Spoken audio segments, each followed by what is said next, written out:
आला याज़ो बिल्ला नकले नकले कुफर बाशत। अस्सलाम वालेकुम सजनों बेलियो मित्रों, की हाल चाल ने?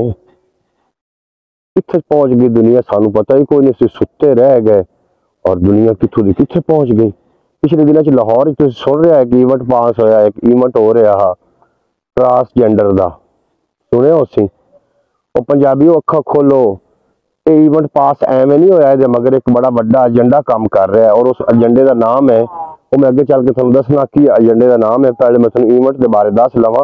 ट्रांसजेंडर बंदे बंदियां दे नाल शादी कर सकते हैं, तो तुम पहले सुन लियो। उससे पहले ये बड़ा चर्चा होया और बाद में तुसा ये भी नारा सुनिया कि जरा मेरा जिस्म मेरी मर्जी, ये भी तुसा सुनिया ही होना है। तो अब हो की रहा है, होया इंज है कि इल्यूमिनाटी एक शैतानी तंजीम है जिहड़ी कि अमेरिका जिन्हों मंजूर कर लिया, तो एक मजहब का नाम दिता गया अमेरिका दे विच। अमेरिका ने तो मंजूर करना क्योंकि उन्हें अमेरिका नूं जनाब बरतानिया को आजाद करवाया हा। इल्यूमिनाटी शैतान दे पुजारी ने और शैतान दे जिहड़े फेवरेट काम ने वो करते ने कतलो गारत, जनाखोरी, सब तो ज्यादा फेवरेट काम उन्होंने की है जिहड़ा कौम लूत च पाया जाता, हम जिनस परस्ती, जिंदा इवेंट लाहौर भी तो इस्लामाबाद भी हो चुका है जनाब ट्रांसजेंडर के नाम तो। वो मैं सोची जाना भी पाकिस्तान तक पहुंच आए ने, इतने इन्हों के हाथ ज्यादा दराज हो गए ने। ये जनाब आ सुनते अस दज्जाल आवना है, दज्जाल आवना है।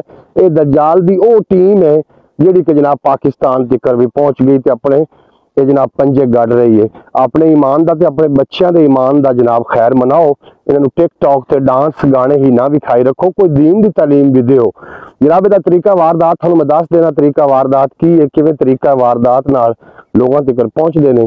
तुसीं साडे नाल ही रहो जी। जेडे साडे पंजाबी ने, जेडे साडे जटके बंदे ने, उन्होंने उन्होंने बारे नहीं पता भी ये की इल्यूमिनाटी की। इल्यूमिनाटी दज्जाल दी एक फौज है जिहड़ा कि फ्रीडम ऑफ एक्सप्रैशन ये चाहते हैं कि असी जो कुछ चाहिए असी करिए, सानू कोई रोकथाम करने वाला ना होवे जनाब। इन्हां दे इवेंट, इन्हां दे क्लब जाना इन्हां दा मशगला है। इन्हां दी जिहड़ी मत्था है उहदे उत्ते इन्हां ने एक अख दा निशान बनाया होया है जनाब। ये पाकिस्तान के अंदर भी आ चुके ने।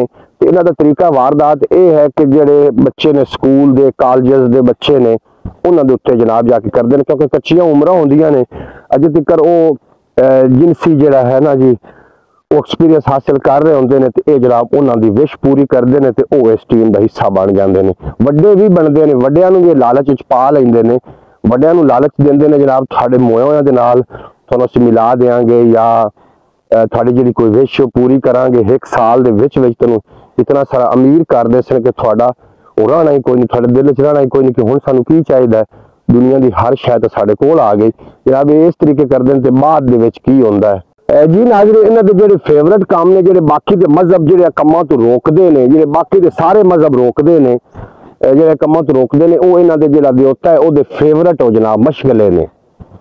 असी ठीक है, असी जट बूट हैं, असी जनाब पिंडा थावां ते रहने वाले हैं, लेकिन ये नहीं हो सकता कि सरकार मदीना अल्लाह करीम और अल्लाह के हबीब की मुहब्बत साडे दिलों में कोई मिटा सके।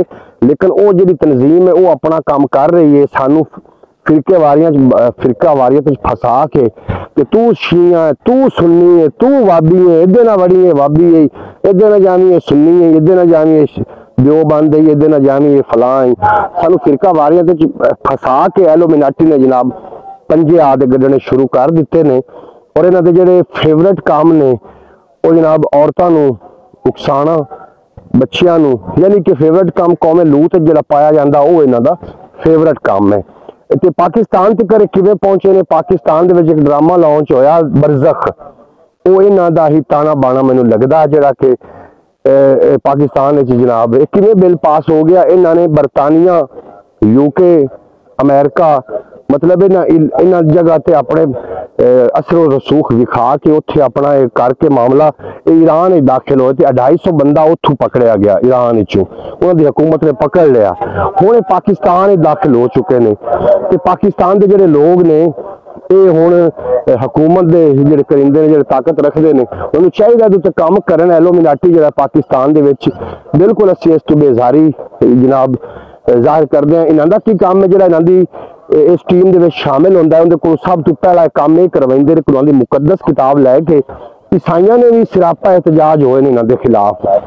वो इस वास्ते होए कि ईसाई जिहड़े हन उन्हों का कोई बशिंदा अगर इस मतलब टीम का हिस्सा बनता तो सब तो पहले उन्होंने जी किताब है ना उन्होंने फाड़ के मुकदस किताब नूं उनके औराक जलाए जाते हैं तो उन्होंने ऐलान कराया जाता कि असीं इस किताब तो बेजारी अख्तियार करते हैं।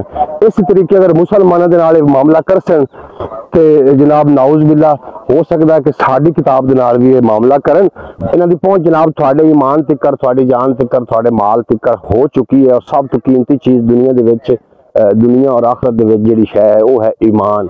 खुदारा अपने ईमान दा अपने बच्चों के ईमान दा जनाब ये हिफाजत कर लवो।